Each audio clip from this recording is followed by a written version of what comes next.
Oí y se conmovieron mis entrañas. A la voz temblaron mis labios. Pudrición entró en mis huesos y dentro de mí me estremecí.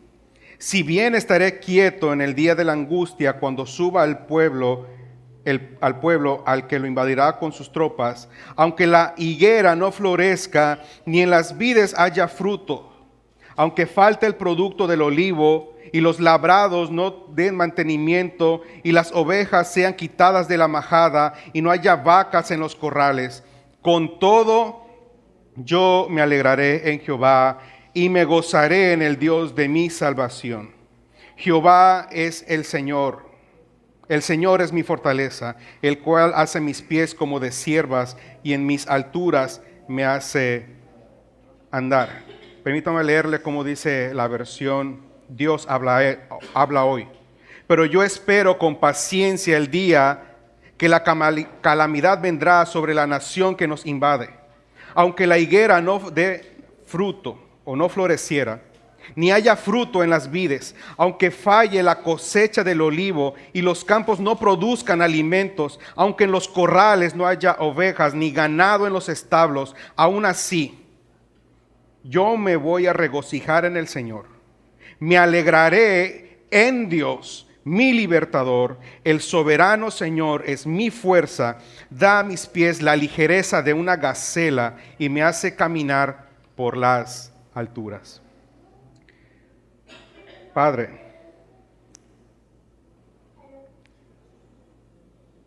nos presentamos ante tu palabra y Señor, necesitamos que tú nos des espíritu de sabiduría, de entendimiento, de discernimiento. Ninguno de nosotros, Señor, tiene la capacidad en sí mismo de entender este libro y sus secretos y poderlos practicar incluso. Si no eres tú, Señor, el que obra en nuestras vidas, si no eres tú el que trae la revelación, la convicción y la obra en nuestras vidas, es imposible, Señor, que podamos experimentar estas verdades. Danos vida una vez más en Cristo Jesús a través de la exposición de tu palabra. Sé con quien expone tu palabra esta mañana. Obra primeramente en mí, Señor, y te ruego que también obres en mis hermanos que estarán escuchando. Ayúdanos en el nombre de Cristo Jesús. Amén.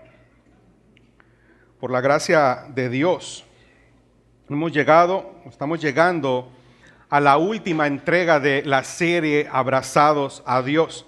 Solo por si usted no lo ha notado, han sido 3 meses que usted ha estado viniendo cada domingo a esta exposición tan interesante del libro de Habacuc. Y para hacerle rápidamente una recapitulación, como siempre, iniciamos la jornada contextualizando el libro, para después continuar con la confusión y el desconcierto que Habacuc externa a Dios y que lo llevó a increpar a Dios. ¿Hasta cuándo, Dios? ¿Por qué, Dios? ¿Por qué no haces algo? Dada la violencia, la injusticia, el pecado, la corrupción en la cual se encontraba la nación de Judá. A los ojos de Habacuc, Dios estaba ajeno, estaba como inactivo, como que no le importaba, pero Dios le responde que no es así y le revela que Él está levantando entre las naciones una nación que sería el imperio caldeo y que ellos serían los instrumentos de Dios para juzgar el pecado de la nación. Vimos que Habacuc ciertamente no daba crédito a estos planes de Dios y no entiende cómo una nación peor que la suya habría ser el medio que Dios iba a usar para restaurar la justicia. Tanto Habacuc como nosotros entendimos que Dios es soberano y al momento de dar respuesta no siempre contesta cómo y cuando nosotros queremos, sino que tiene extraños instrumentos para dar respuesta. Habacuc lo que requería era el enfoque adecuado y la actitud verdadera de la fe. El profeta y nosotros aprendimos que no necesitamos que Dios nos dé explicaciones. Dios, de hecho, no está obligado a darnos razón de las cosas que permite. Sin embargo, sí requerimos instrucción para saber cómo actuar, cómo responder, cómo comportarnos, sea lo que sea que Dios soberanamente permita. Más adelante el Señor nos permitió aprender que el pecado, o que el pecador, mejor dicho, solo es justificado por la fe y que el justo por la fe vivirá. Que nuestra fe debe estar en Cristo, no en nuestros méritos, no en nuestras fuerzas, no en nuestros logros, sino en Cristo. Posteriormente Dios le revela a Habacuc una serie de lamentos por el fin de los injustos. Habacuc entonces, al poder reconocer que los pensamientos de Dios son mucho más altos y grandes y amplios que los suyos, la semana pasada consideramos que Habacuc eleva una oración extraordinaria, llena de reverencia y con un deseo ardiente por un avivamiento. Ahí nos quedamos la semana pasada. Ahora, el capítulo 3 de Habacuc nos presenta a un Habacuc totalmente distinto al que nos presentó al principio del libro. Aquel Habacuc del capítulo 1 llegó aturdido, confundido, quejándose, reclamando explicaciones, demandando una respuesta. Pero Habacuc ha tenido una profunda experiencia de la majestad de Dios que lo ha desafiado y no solo eso, lo ha transformado. Las quejas y las demandas ahora dan paso a una oración de alabanza, adoración y confianza al soberano Dios. Quiero que note usted que el capítulo 3 abrió con una indicación de Habacuc. Dice que esta es una oración en Sigionot. Sigionot, decíamos la semana pasada, es una notación musical. Lo que no hicimos la semana pasada es definir esta notación musical. Esa notación musical indica que esta oración o que esta alabanza debe ser cantada con emoción y con sensación de triunfo. Repito, debe ser cantada con emoción y sensación de triunfo. ¿Sabe? El capítulo 3 no es una oración triste. No es un lamento. Habacuc no está pensando como a veces pensaríamos nosotros, oh, ¿qué sería de mí?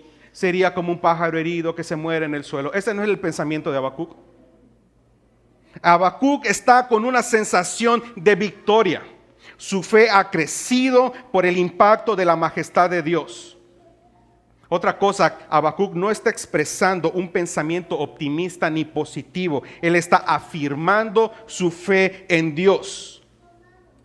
Habacuc sale de la queja para escribir un canto de triunfo entonces. Una oración de triunfo. Sin duda alguna, la oración es el recurso infalible del pueblo de Dios. Podemos estar acorralados, pero podemos acudir a nuestro Señor soberano. El terremoto, la angustia sacude nuestra sensación de seguridad familiar, laboral, espiritual, de salud, pero el trono de la gracia permanece firme y podemos acudir a Él. La gente trata de mitigar o de hallar seguridad y paz por medio de placeres, de los deleites de la carne, del éxito según el estándar del mundo. Esa es una receta con un final lamentable. Pero la oración del justo puede mucho, porque triunfa donde todo lo demás falla. La oración del justo puede mucho, porque triunfa donde todo lo demás falla. Ahora, en estos últimos versículos del libro, Habacuc expresa de forma evidente una fe victoriosa. Hoy el mensaje tiene por título El triunfo de la fe. Note que el pasaje comienza por describir el impacto en el versículo 16. Habacuc comienza por describir el impacto físico de haber estado expuesto a la majestad de Dios durante la oración. El versículo 16 dice: oí y se estremecieron mis entrañas, a tu voz temblaron mis labios, pudrición entró a mis huesos y dentro de mí me estremecí. Estas frases describen el impacto de la presencia de Dios y el poder de Dios en el profeta. Antes, en el capítulo 2, verso 1, Habacuc había dicho: sobre mi guarda estaré, pero ahora no puede estar de pie. Está sin fuerzas delante de la presencia de Dios. El profeta que se presentó delante de Dios como un hábil disertador, ahora las palabras no salen de sus labios. No puede articular ninguna palabra. Este es el impacto. Ahora, no solo su exterior es impactado, su interior, que está descrito en sus entrañas, también ha sufrido un impacto profundo. La palabra que se traduce como entrañas se refiere al lugar donde se encuentran sus deseos más profundos, lo que supone entonces que sus emociones, sus intenciones, sus deseos y pensamientos más profundos han sido severamente transformados. Entonces, y solo de esa manera, Habacuc hace dos declaraciones que estaremos analizando la mañana de hoy. El versículo 16 dice: tranquilo espero. Y en el versículo 18, y me regocijaré. Con estas dos afirmaciones, Habacuc muestra que se ha apropiado de la palabra de manera que ha asimilado la verdad en su propia vida y está comprometido a practicarla día a día, pase lo que pase. Sería interesante y muy provechoso analizarnos si hemos llegado a la convicción de vivir a la luz de la verdad revelada en la palabra de Dios, pase lo que pase. Y es posible que más de uno entre nosotros diga que sí, pero solo las pruebas revelarán de qué está constituida nuestra fe, de qué está constituida la afirmación que decimos. En ocasiones pensamos mucho mejor de nosotros de lo que deberíamos. Asumimos cierta seguridad en nuestra fe. Queremos dar la impresión de no ser derribados. Algo como Pedro: Señor, yo daría mi vida por ti. Si yo le preguntara a cualquiera si daría su vida por Cristo sin temor a equivocarme, todos me dirían que sí. Pero eso no es lo que Dios demanda. Él no espera que mueras por Él, sino que mueras a ti mismo y vivas para su gloria, pase lo que pase. Dios permite que venga la prueba y nos aseguramos de tener toda la capacidad o todo el bagaje positivo posible. Pero sabe, la prueba se prolonga y se hace quizás más dolorosa, al punto en que mantenerse optimista o mantenerse positivo ya no es suficiente. Necesitas una convicción, necesitas una fe de una convicción tal que triunfe, que se eleve a las alturas, y ella solo puede ser otorgada por la oración y la revelación de la palabra de Dios. La fe viene por el oír la palabra de Dios. Uno de los principales propósitos de la Biblia, no el principal, uno de los principales propósitos de la Biblia, de la oración y las pruebas, es corregir la elevada opinión que el hombre tiene de sí mismo. El punto con Habacuc es sencillo. Quien no tiembla ante Dios, tiembla ante la adversidad. Pero quien tiembla ante Dios, no importa la adversidad que sacuda su vida, permanecerá fiel y firme. Dios le ha hablado, no solo a su mente, le ha hablado a sus entrañas. Lo que piensa y lo que desea y lo que anhela con respecto a Dios y su voluntad han sido fundidos en una sola pieza. Lo que Habacuc describe aquí es un ejemplo gráfico de lo que leemos en Hebreos capítulo 4:12, que dice la palabra de Dios. La palabra de Dios es viva y eficaz y más cortante que toda espada de dos filos, penetra hasta la división del alma y del espíritu, de las coyunturas y los tuétanos, y es poderosa para discernir los pensamientos y las intenciones del corazón. Su deseo de justicia, estoy hablando de Habacuc, su deseo de justicia, el deseo de un milagro, el deseo de que las cosas cambien, son legítimas. Pero Habacuc entiende que no son la agenda de Dios. La obra de Dios apunta a una transformación espiritual, un cambio de mente, un cambio de deseo. Porque ese, amado, es el verdadero problema detrás de toda injusticia. Dios está más interesado en la injusticia en nosotros que en resolver las injusticias que sufrimos. Dios está más interesado en sanar nuestra alma que sanar nuestro cuerpo. Dios está más comprometido a satisfacer nuestras necesidades espirituales que físicas. Pero sufrimos, ¿sabe por qué? Porque el orden de prioridades en nuestras vidas están invertidas. Necesitamos que esa espada de dos filos penetre nuestro corazón y obre en nosotros. La palabra de Dios expone nuestras debilidades y nuestra incredulidad. La palabra de Dios nos recuerda constantemente que conforme nos sometemos a ella, lo hacemos mucho más allá del conocimiento intelectual. Lo hacemos por el ministerio mismo de la palabra. ¿Por qué? Porque Dios se encuentra con nosotros en su palabra. Y el Espíritu Santo obra poderosamente a través de ella.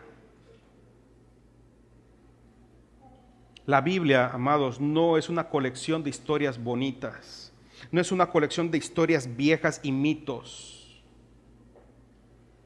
La Biblia tiene vida y poder en sí misma. Yo no estoy aquí parado y yo no hago que la Biblia cobre vida delante de usted. No, la Biblia está viva y me da vida a mí y a cualquiera de ustedes que la reciba verdaderamente. Con ese impacto y convicción, Habacuc, como dijimos, responde con dos afirmaciones firmes que ejemplifican, a mi modo de ver, lo que significa el justo por la fe vivirá. Dijimos en el versículo 16 está la frase tranquilo espero, localícela, subráyela, enciérrala. Y número 2 en el verso 18, y me regocijaré. Veamos su primera afirmación, dice tranquilo espero. Es interesante si tomamos en cuenta que esta es la misma persona que inició este libro diciendo ¿hasta cuándo? Otra cosa interesante es que no dice espero únicamente, sino que enfatiza tranquilo espero. Y esto, amados, es interesante porque en primera hay quienes no pasan del hasta cuándo, no pasan del por qué. Lo cual, tarde o temprano, termina en una necedad e irreverencia. Y segundo, hay muchas maneras de esperar. Se puede esperar con intranquilidad, se puede esperar con ansia, se puede esperar con estrés, se puede esperar enfermo, se puede esperar con enojo, se puede esperar con amargura, se puede esperar con prisa. Pero hay otra manera de esperar como Habacuc, esperar tranquilo, esperar con seguridad, esperar con confianza, esperar en paz, con gratitud y gozo. La pregunta es, ¿cómo pasó de ser un siervo impaciente a ser un siervo paciente y tranquilo? La respuesta es sencilla. El encuentro con Dios, la oración, la meditación de la palabra de Dios y escuche, y el sufrimiento fueron los medios. A través de las edades, todos los santos de Dios han descubierto que esta es la fórmula. Dios soberanamente permite que ocurra alguna circunstancia y nuestra primera reacción es ¿hasta cuándo? O nuestra primera reacción es ¿por qué? Pero conforme nos sumergimos en la oración y la meditación de la palabra, toma lugar en nuestras vidas, conforme Dios impacta nuestro interior y trastoca nuestros pensamientos, nuestros deseos, y humildemente reconocemos que el Señor está en control, que Él lo ha permitido, que Él lo ha orquestado, que incluso Él lo ha diseñado. Conforme las promesas brotan de las páginas de la Biblia a nuestra mente y corazón, y vemos más ampliamente el poder de Dios en la vida de sus hijos, pasamos del hasta cuándo al tranquilo esperaré. David oró en el Salmo 40, pacientemente esperaré en Jehová y Él me libró. Pero Él no está diciendo esto en la Riviera Maya. Él no está diciendo esto en un hotel 5 estrellas. Constantemente vemos a David siendo perseguido en el desierto, en cuevas, perseguido por sus propios hijos, entre sus enemigos tratando de hacer el loco para sobrevivir. Pero David dice, pacientemente esperé en Jehová y Él me libró. Esperar pacientemente y tranquilo. Nuestro Señor Jesús, a lo largo de toda su agonía, desde el sudar gotas de sangre en el huerto, su cruel e injusto juicio y el ir y venir entre el palacio de Herodes y Pilato hasta la cruz, nuestro Señor poderosamente esperó. Usted no va a escuchar ni va a leer que hay alguna expresión de queja de Jesús, ni una mirada de ira, ni una oración pidiendo que se termine lo más pronto posible. Nunca dijo, ¿hasta cuándo se va a acabar esto, Padre? No hay ninguna queja, no hay ninguna murmuración. Paciente hasta la perfección fue Cristo Jesús. Y esto no escapa de nosotros. Mejor dicho, nosotros no escapamos de esto. Tan pronto como el Espíritu Santo nos trae a Cristo, somos matriculados en la academia del sufrimiento.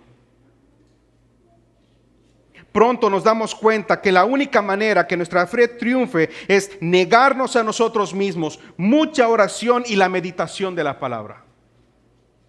Que la única manera que nuestra fe alcance la madurez es por medio del sufrimiento, de las pruebas, de los desiertos, de las tormentas.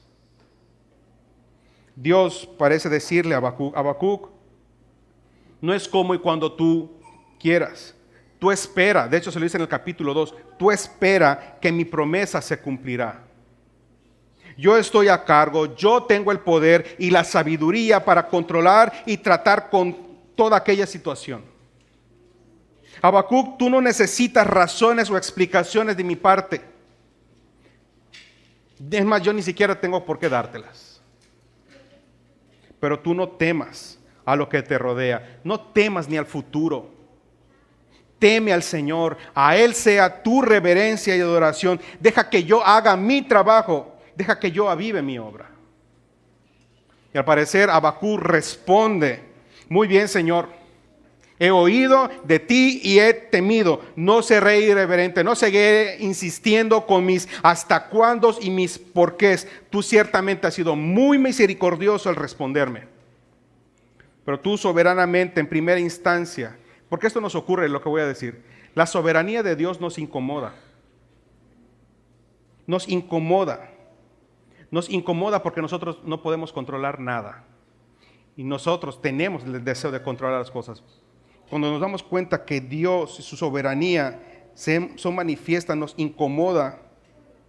Porque incomoda nuestra comodidad. Nos gusta tener el control de las cosas, pero Dios dice, no, es como yo quiero, cuando yo quiero. Habacuc le dice, Señor, ya entendí. Tú puedes y debes hacer las cosas no según mi conveniencia, no según mi voluntad, sino según tu propia voluntad. Tú tienes el poder, la sabiduría, tú eres santo y justo. Yo me quedaré tranquilo y quieto esperando, pero esperando en ti. Amén, esperando en ti. El profeta ha escuchado. El profeta ha absorbido y aceptado la voluntad de Dios. Y esto es importante porque ciertamente escuchamos la voluntad de Dios. Es más, podemos entender un poco la voluntad de Dios, pero no siempre la aceptamos. Y cuando no la aceptamos, no nos comprometemos con ella. Habacuc está seguro que ocurrirá. No está escrito, pero Habacuc sabe que Dios no es hombre para que mienta, ni hijo de hombre para que se arrepienta. Su palabra es verdadera y es fiel. Por lo tanto, puede confiar su vida en ella. Eso, amados, es fe. Eso es fe. La fe auténtica no es cultivar o desarrollar un punto de vista optimista de la vida. La fe no es un llamado a creer en las cosas cuando el sentido común te dice que no. Fe no es cruzar los dedos y esperar lo mejor. La fe tampoco es un salto al vacío. La fe victoriosa nos habla de un pensamiento razonado, cuidadoso, deliberado e intencional respecto a Dios y sus promesas.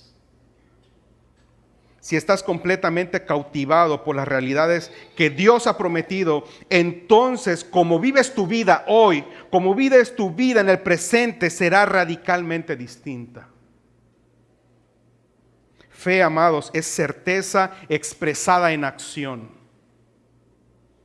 Tomando a Dios en su palabra, viviendo en obediencia a su revelación, cueste lo que cueste. Porque sabes en lo profundo de tu ser que Dios siempre hará lo que dice. Es una seguridad permanente en Dios y sus promesas que te anima a perseverar en tu obediencia a Él. Eso es fe. La misma palabra poderosa que hace miles de años atrás de la nada trajo el universo a la vida misma, es la misma palabra que puede traerte vida y proporcionarte una fe verdadera y realmente y auténticamente cristiana. La palabra de Dios. Solo una fe así puede esperar tranquilamente hasta el cumplimiento de la promesa.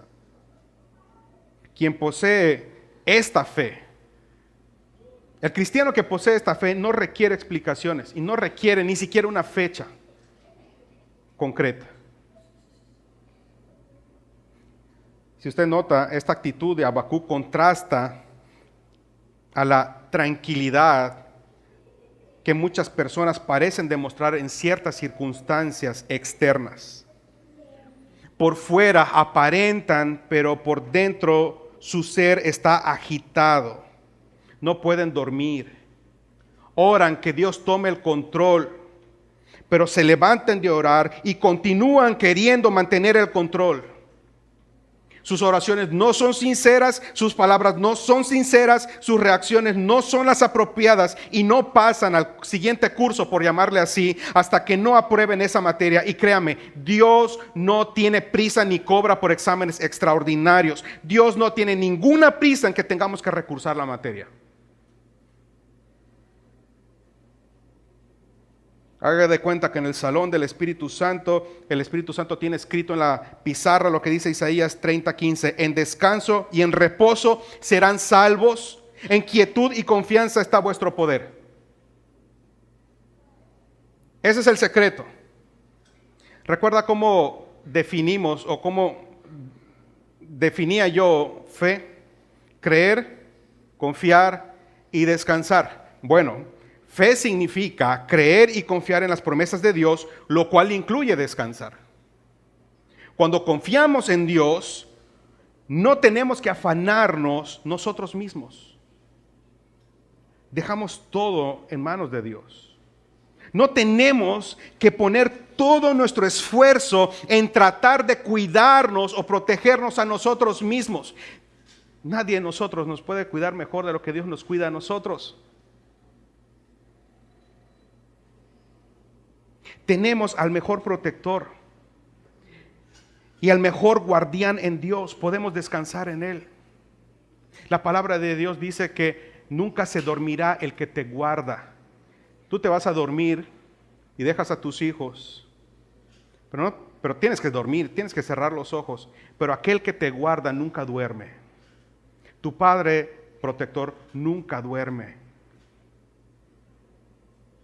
Tenemos al mejor protector y guardián en Dios. Confiar en las promesas de Dios implica entonces quietud. Tú no debes desesperarte ni temer porque confías en las promesas de Dios.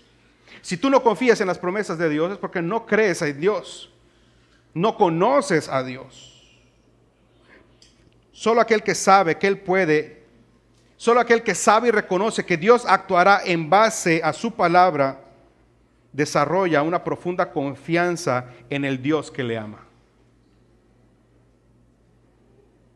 El secreto de Habacuc para esperar tranquilo es una sólida dependencia de la palabra de Dios. No una ambigua dependencia, una sólida dependencia en la palabra de Dios. Amén. Veamos ahora el versículo 18. La segunda afirmación de Habacuc. Me alegraré y me regocijaré. No solamente me voy a alegrar, no, me voy a alegrar y me voy a regocijar. Ahora, antes de entrar a esto, si la anterior afirmación no fuera verdad, Habacuc tampoco podría hacer la siguiente afirmación o esta afirmación. Tanto la paz como el gozo de Habacuc, como el gozo de todo cristiano, proviene de un mundo, de un reino, de alguien completamente distinto. Amén. Tanto la tranquilidad, la paciencia, el gozo vienen porque su prioridad, escuche, su prioridad no es el reino de este mundo. Su prioridad es el reino de Dios y su justicia. Ahora miremos lo que rodea a esta afirmación, me alegraré y me regocijaré. Dice el pasaje, aunque la higuera no floreciera, ni haya frutos en las vides, aunque falle la cosecha del olivo y los campos no produzcan alimentos, aunque en los corrales no haya ovejas ni ganado en los establos, aún así, en otra versión dice, con todo esto, yo me regocijaré en el Señor, me alegraré en Dios mi libertador. Ahora, hay que vivir en el contexto agrícola para poder entender el panorama tan desolador que hay aquí. Habacuc mira en la visión que Dios le ha dado y Dios le muestra que viene un desastre total. La crisis que sumirá al país entero es a tal grado que sumirá todo el país en una depresión, en una angustia, en un terror, en una desesperación. Estamos hablando económicamente, políticamente, en todos los rubros. Dios muestra que las repercusiones económicas y espirituales serán fuertes, serán devastadoras. Y Dios le dice en el capítulo 2, y espéralo, espéralo. La desolación de la guerra, los horrores de la invasión, la devastación de los recursos naturales y la eliminación de todas las necesidades básicas fueron difíciles de escribir. Mientras preparaba el bosquejo, estaba leyendo un libro de Josefo, el historiador Josefo, y Josefo relata que durante 1 año y medio, es decir, durante 18 meses, Nabucodonosor asedió Jerusalén. Es decir, que durante 18 meses Nabucodonosor impidió la entrada y la salida de la ciudad. Durante esos 18 meses rodeó la ciudad con torres y con maquinaria de guerra. Nadie podía entrar, nadie podía salir, nadie podía hacer más negocios.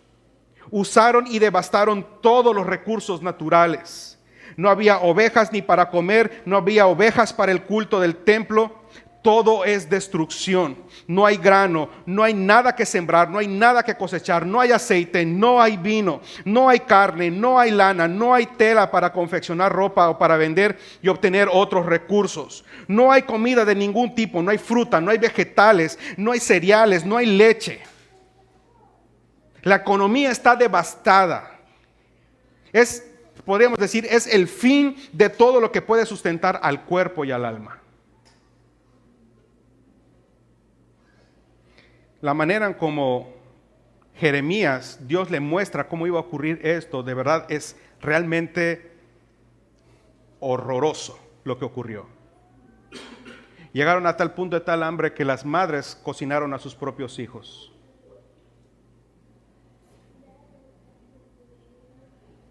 Los soldados se comían los cueros de sus escudos y sus chanclas. Ese es el horror. Durante ese tiempo Nabucodonosor solamente fue un espectador. Él dejó esto, mientras todos sus soldados consumían los recursos naturales. No hay nada. Lo que relata este pasaje, no hay nada, absolutamente nada. ¿Sabe? Esto no es que no hay para ir al cine o salir a cenar. No es que no tienen dinero para ponerle saldo al teléfono o comprar ropa de moda o para pagar la renta del mes. No es que no tenga para ir a pasear y desestresarse. No es que le duela la cabeza y con todo esto él espera en Jehová. No, hablamos que todo aquello que satisface las necesidades básicas de todo ser humano han desaparecido. Un ejército invasor se ha apropiado de toda la tierra, están saqueando y violando indiscriminadamente. ¿Cómo se podría sustentar la vida sin nada que comer? Sin nada que beber, sin nada que ponerse. Y lo peor, nadie puede escapar. Nadie sale ni entra. Aquí hubo uno que lo intentó hacer, lo agarraron, le quitaron los ojos.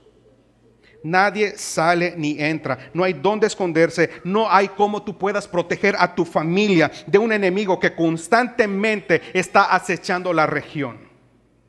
Es en este contexto que Habacuc afirma: con todo esto, yo me alegraré, me regocijaré en el Dios de mi salvación.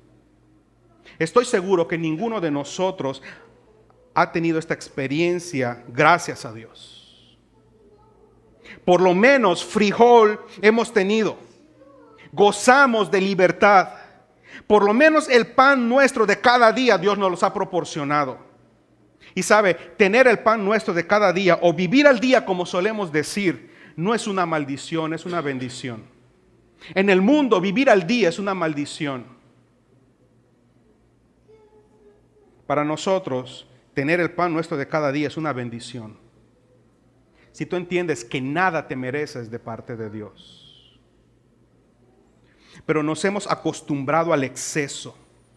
Que cuando no tenemos para aquello que estábamos acostumbrados, nos quejamos, no somos leales, no somos comprometidos. Cuando de bendiciones se trata, pensamos solo en: Señor, dame más. ¿Qué es lo que quieres? ¿Qué quiere que oremos? Que el Señor me bendiga. ¿Más? Y cuando el Señor cierra la llave y dice: suficiente. Oh Señor, ¿por qué? ¿Hasta cuándo, Señor? Una cosa es agradecer, alabar y ser fiel a Dios cuando todas las cosas buenas que hay en nuestra vida son satisfechas. Pero es muy diferente estar tranquilo, ser agradecido, alabar y ser fiel cuando todas las bendiciones son quitadas por Dios. Pablo decía en Filipenses, capítulo 4, he aprendido a estar satisfecho en cualquier situación en que me encuentre. Sé lo que es vivir en pobreza y vivir en abundancia. He aprendido a vivir en todas y cada una de las circunstancias, tanto a quedar saciado como a pasar hambre, a tener de sobra como a sufrir escasez. Pablo tuvo que aprender a estar contento, a estar satisfecho. Y si Pablo lo tuvo que aprender, ¿cuánto más nosotros? ¿Y por qué tenemos que aprenderlo? Porque esto no es natural de la humanidad. Pablo nos recuerda que su contentamiento no era teórico. En realidad, Pablo vivió esto. Pablo había tenido mucha abundancia financiera, pero también había vivido la escasez financiera. Pero Pablo sabía cómo vivir. Dice: yo sé vivir humildemente. Y humildemente no es pobremente o paupérrimamente, sino humildemente es sé vivir sumiso, sé vivir agradecido, con una actitud de gratitud y gozo, sea cual sea la circunstancia. Porque Pablo había descubierto que su gozo no está en la bendición, sino el que Dios que bendice. Son pocos aquellos cristianos que han aprendido esta importante lección. Cuando la necesidad o la aflicción llega, Sus reclamos son fuertes y frecuentes y pronto se les acaba la paciencia. Y eso que no han llegado a la experiencia de la nación de Habacuc. El secreto es que tanto Habacuc como Pablo han aprendido a regocijarse no por una cantidad o calidad de bendición recibidas por Dios, sino en Dios mismo. Habacuc indica: me gozaré en el Señor, me regocijaré en el Dios de mi salvación. Si no aprendemos a encontrar nuestro gozo en el Señor, si no aprendemos a encontrar nuestro gozo en el Señor, a pesar de las cosas buenas que podamos recibir o no, el resentimiento, la amargura, la irreverencia, la ingratitud, la infidelidad será evidente y nos va a consumir. Cuando me casé, uno de los votos decía: en la enfermedad, en la salud, en la riqueza o en la pobreza, hasta que la muerte nos separe. Eso es lo mismo con el cristiano, que ha sido unido a Cristo. Yo soy fiel a Cristo en la riqueza o en la pobreza, en la enfermedad o en la salud. Solo que en este caso la muerte no nos podrá separar. Dios es la fuente de nuestro gozo, porque Él permanece fiel para siempre. Porque Dios nunca cambia. Lo cantábamos: nunca cambias, siempre eres fiel. El Señor es nuestro Señor y Padre misericordioso, el creador y sustentador, constantemente compasivo. Y algo que describe aquí Habacuc es que la bendición más grande no son las cosas buenas que recibimos de Él, sino tener a Dios y ser de Dios.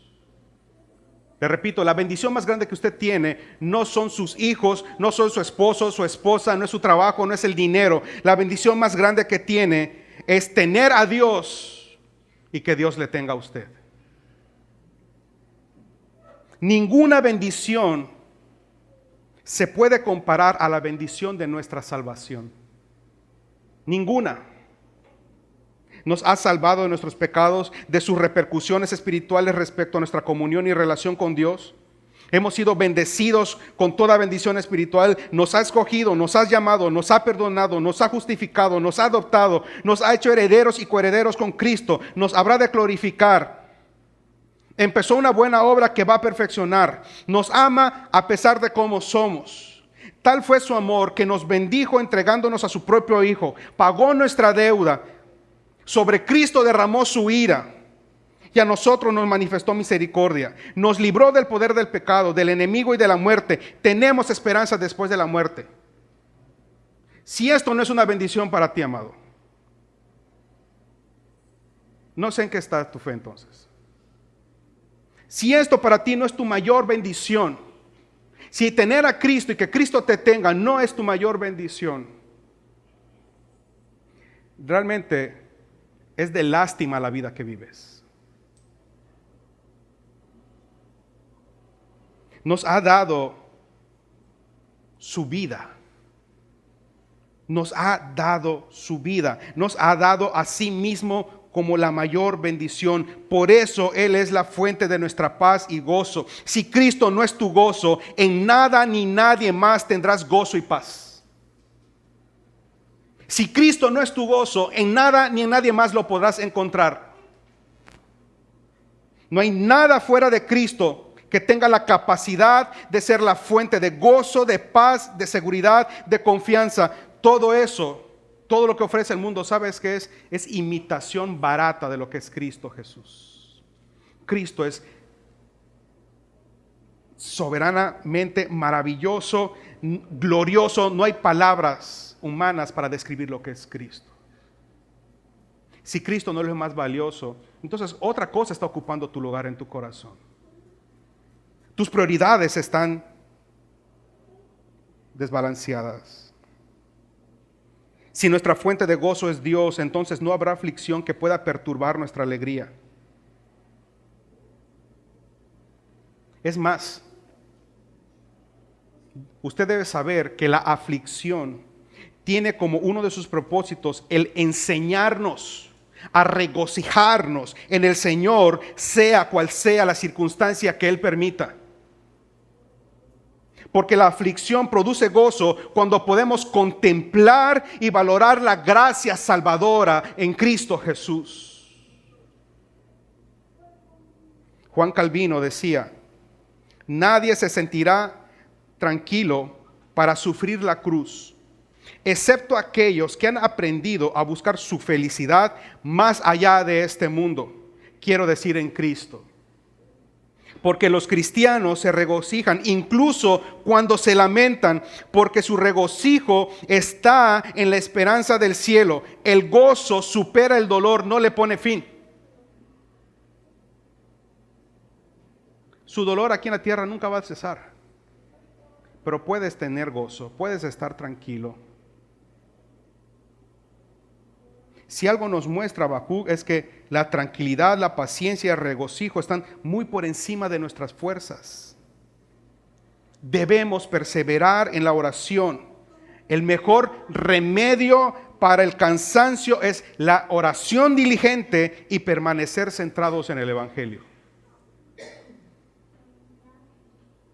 Ya quiero ir cerrando la exposición.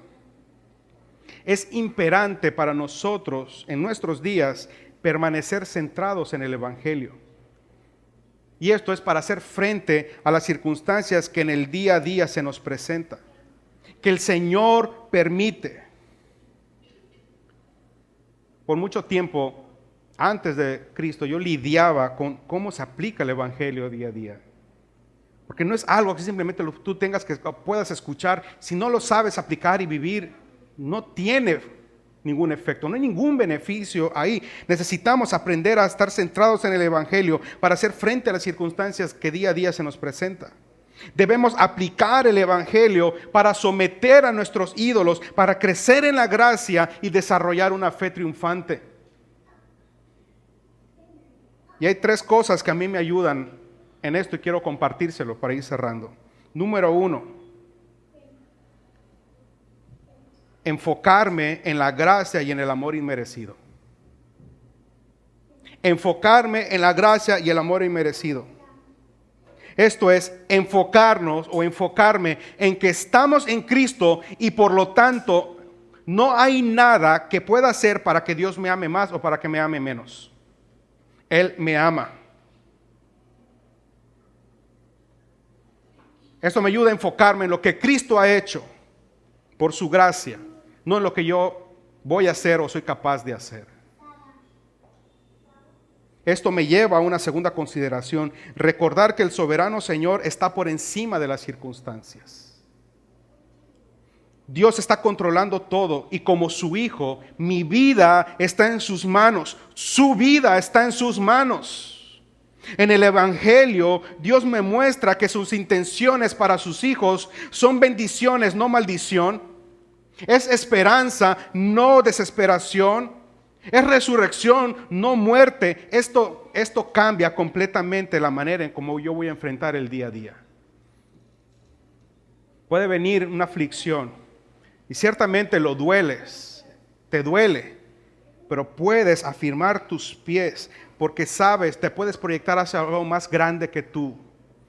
La cruz, Cristo, la salvación, la esperanza que hay en Él. Puedes enfrentar el día a día. Dios tiene el control de todas las cosas. Tercero, la suficiencia del gozo en Cristo. Esto es que la presencia y la aprobación de Dios es todo lo que yo necesito para ser feliz. Yo no necesito la aprobación de las demás personas para ser feliz. Yo no dependo ni siquiera de mi propia aprobación para ser feliz. Solo necesito la presencia y la aprobación de Dios para tener gozo. Cuando yo me veo a mí mismo, yo me puedo considerar lo malo que soy, pero cuando me veo en Cristo, soy un hijo amado, justificado, adoptado, glorificado, y no por algo que yo hice, sino a pesar de cómo soy. Esto nos ayuda en la batalla contra nuestra inclinación natural a la idolatría. Juan Calvino también decía lo siguiente, que el corazón del ser humano es una fábrica perpetua de ídolos. ¿Sabe? Usted va a salir de este lugar y usted creerá que está batallando contra un ídolo, pero a los 5 minutos ya hay otro que quiere salir. Constantemente. Pero cuando yo me centro, Cristo es mi gozo, en ese momento soy capaz de enfrentar a mis ídolos. Porque incluso nosotros hacemos, de las cosas buenas hacemos ídolos. ¿Sabe? Las bendiciones pueden ser un ídolo. No es necesariamente las cosas malas, una imagen, una persona. Incluso las bendiciones pueden ser un ídolo. Amamos tanto las bendiciones, buscamos a Dios por lo que da, no por lo que Él es. Y eso muestra que Dios no es el primer lugar en nuestro corazón. Y eso muestra que esa bendición incluso es un ídolo. ¿Y sabe qué va a ocurrir? Dios le ama tanto que Dios le va a cerrar la llave de esa bendición. Le va a llevar a ese desierto para que su corazón se vuelva sensible a Dios y se pueda volver a Dios. Y usted no va a pasar a la siguiente estación si usted no aprende la lección. Y como le dije, Dios no tiene prisa en que usted vuelva a recursar la materia. Esta declaración me ayuda a recordar que no necesito la alabanza de los hombres. Yo no necesito ni siquiera de la bendición económica. No necesito del éxito. No necesito de la felicidad para tener gozo. Solo necesito a Cristo. Hoy la gente habla bien de ti, mañana habla mal de ti. Hoy tienes esto, mañana no tienes. Hoy estás sano, mañana no lo estás. Hoy eres exitoso, mañana no lo eres. Hoy eres feliz según el estándar del mundo, mañana no lo eres. Pero si tienes a Cristo, puedes estar tranquilo, en paz y gozoso. Hay gente que a veces me pregunta, me ha preguntado, y me observa a Lili, y observa a mí, y luego para la gloria de Dios, de verdad, ¿cómo pueden estar así? ¿Cómo pueden vivir así? ¿Cómo se pueden aventar a salir y van a plantar una iglesia? Porque mi gozo está en Cristo, nuestro gozo está en Cristo. ¿Que lo he sufrido? Sí. ¿Lo he llorado? Por supuesto. Es parte de la vida. Pero lo hemos aprendido porque nuestro gozo está en Cristo, no en las cosas que tenemos. No estamos afanados por obtener las cosas del mundo. Dice Job, desnudo vine, desnudo me voy a ir, no me voy a llevar nada. Yo voy a partir un día de aquí, no me voy a llevar nada. Pero mi esperanza después de este lugar es mucho más grande.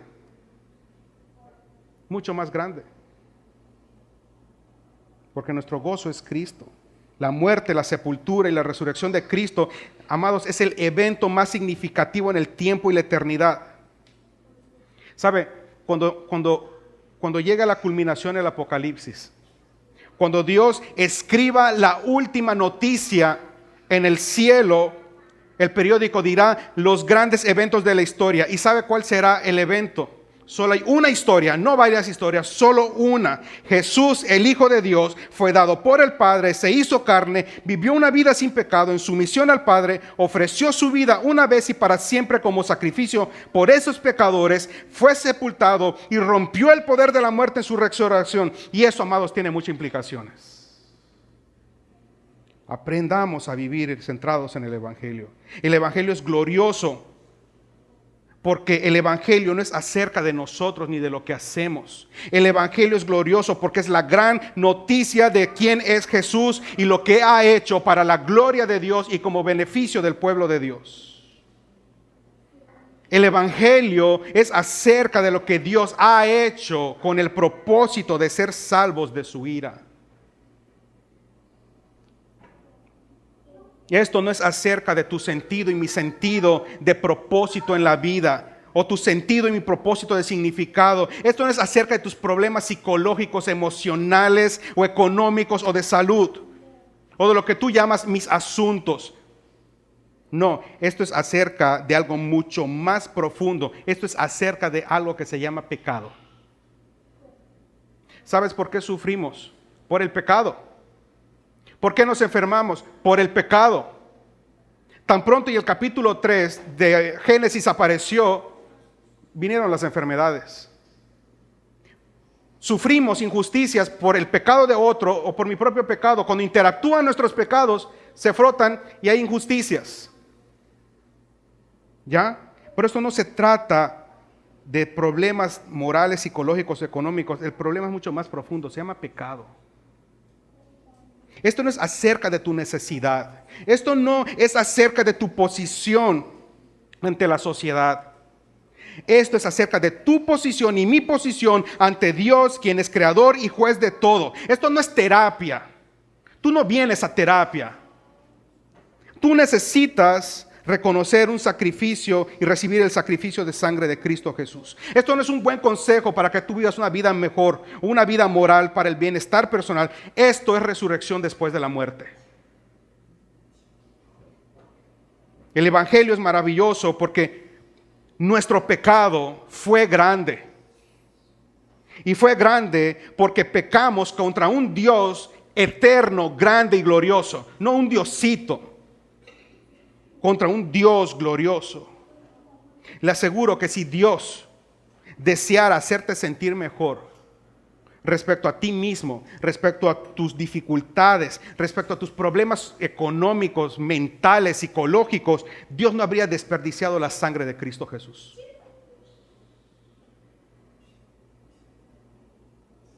Pero el pecado es un mal tan grande que requirió un Salvador tan grande como Cristo. Cuando la vida y la muerte de Jesús ya no es el centro de tu vida y de mi vida, ¿sabe qué hacemos? Reducimos la cruz. Y nuestras necesidades se colocan en el centro del escenario. Quitamos a Cristo y nos ponemos nosotros. Pero déjame decirte algo. Cristo no vino a hacerte la vida más fácil. Muchos van a celebrar Semana Santa y se van a ir de vacaciones. Cristo no murió para que tú te vayas de vacaciones o de spring break. Cristo no vino para que logres tus sueños y tus deseos. Cristo no murió para que seas una mejor versión de ti mismo. Cristo vino porque tú y yo somos pecadores, incapaces de salvarnos a nosotros mismos. Cristo vino para impartirnos su vida y ser hallados justos en él. Cristo vino para librarnos del poder del pecado, del poder de Satanás y la muerte. Mejor aún, Cristo vino para librarte y para librarme a mí de la ira de Dios. El Evangelio coloca la cruz en el centro y vemos que el enemigo principal es el pecado. Tu mayor necesidad no es económica, no es emocional, no es física, bajo ningún rubro. Tu mayor necesidad es espiritual. El pecado que está enraizado en ti y la arrogancia. El único que tiene el poder para perdonar y justificar y morir al pecado es la sangre de Jesús, aplicada en nuestras vidas por el Espíritu Santo. Lutero tenía razón en lo siguiente. Él dijo que el Evangelio es un mensaje por el que vivimos y debemos recordarlo continuamente a nosotros mismos. Porque en la plenitud de Jesús como Salvador y Señor está toda la paz, todo el gozo y absolutamente todo lo que necesitamos en medio de nuestros problemas. Habacuc nos enseña que vivir para Dios no trae prosperidad inmediata, pero Dios sigue siendo bueno. Los miedos de Habacuc son reales tanto como los tuyos y como los míos. Y el deseo de respuesta es comprensible. Pero le servimos al Dios del pacto que siempre hace lo que es bueno, incluso al mostrar su ira contra el pecado. Habacuc y nosotros podemos estar tranquilos porque sabemos que Dios tiene el control de todas las cosas. Habacuc se había abrazado a Dios. Pero ahora Habacuc se da cuenta que en realidad Dios lo ha tenido abrazado todo este tiempo. Si Dios lo tiene a él, Habacuc lo tiene todo. Si Dios nos tiene, entonces podemos estar tranquilos y tener gozo porque lo tenemos todo.